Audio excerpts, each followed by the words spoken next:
નમસ્કાર દોસ્તો, આજ 7 જૂન પીએમ મોદીએ આજે 5 વાગે દેશને સંબોધન કર્યું અને 5 સૌથી મોટી જાણકારી આપી કોરોના વેક્સિનેશન અને 21 જૂને જે યોગા દિવસ છે એ માટે પણ. તો આ વિડીયોમાં આપણે ચર્ચા કરીશું. તો અમારી ચેનલ વીએસપી ઇન્ફો ન્યૂઝને તમે સબસ્ક્રાઇબ કરી દો.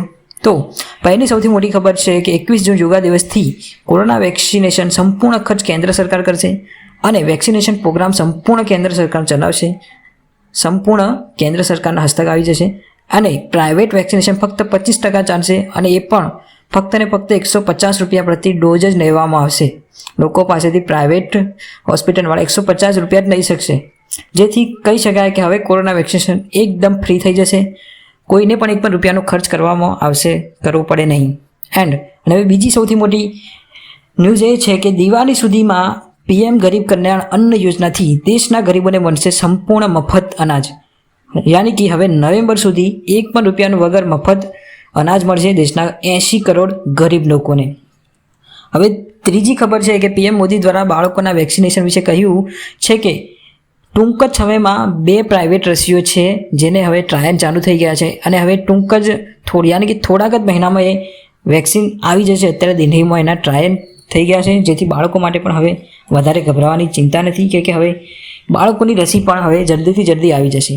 અને ચોથી મોટી ખબર આપણા દેશના દુકાનદારો અને ઉદ્યોગ જગત માટે છે.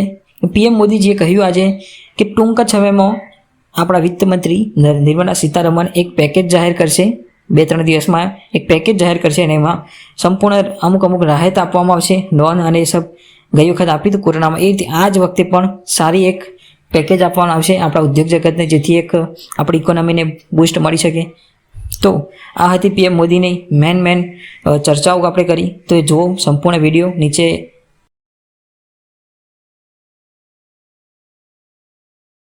आज पूरे विश्व में वैक्सीन के लिए जो मांग है उसकी तुलना में उत्पादन करने वाले देश और वैक्सीन बनाने वाली कंपनियां बहुत कम है, इन्हीं गिनी हैं.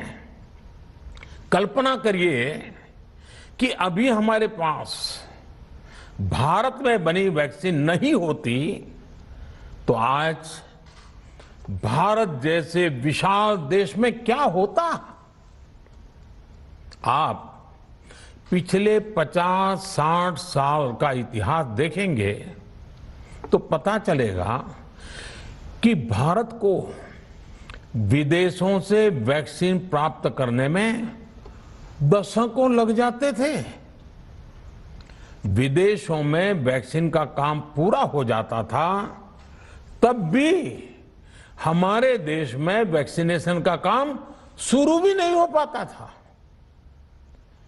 पोलियो की वैक्सीन हो, स्मॉल पॉक्स जहां गांव में हम इसको चेचक कहते हैं, चेचक की वैक्सीन हो, हेपेटाइटिस बी की वैक्सीन हो, इनके लिए देशवासियों ने दशकों तक इंतजार किया था. जब 2014 में देशवासियों ने हमें सेवा का अवसर दिया तो भारत में वैक्सीनेशन का कवरेज 2014 में भारत में वैक्सीनेशन का कवरेज सिर्फ 60% के आसपास था, 60% के आसपास था. और हमारी दृष्टि में ये बहुत चिंता की बात थी. जिस रफ्तार से भारत का टीकाकरण कार्यक्रम चल रहा था, उस रफ्तार से देश को 100% टीकाकरण कवरेज का लक्ष्य हासिल करने में करीब 40 साल लग जाते हैं. हमने इस समस्या के समाधान के लिए मिशन इंद्रधनुष को लॉन्च किया. हमने तय किया कि मिशन इंद्रधनुष के माध्यम से युद्ध स्तर पर वैक्सीनेशन किया जाएगा और देश में जिसको भी वैक्सीनेशन की जरूरत है उसे वैक्सीन देने का प्रयास होगा. हमने मिशन मोड में काम किया और सिर्फ 5-6 साल में ही वैक्सीनेशन कवरेज 60% से बढ़कर 90% से भी ज्यादा हो गई। 60 से 90, यानी हमने वैक्सीनेशन की स्पीड भी बढ़ाई और दायरा भी बढ़ाया। हमने बच्चों को कई जानलेवा बीमारियों से बचाने के लिए कई नए टीकों का भी भारत के टीकाकरण अभियान का हिस्सा बना दिया। हमने इसलिए किया क्योंकि हमें हमारे देश के बच्चों की चिंता थी, गरीब की चिंता थी, गरीब के उन बच्चों की चिंता थी जिन्हें कभी टीका लग ही नहीं पाता था।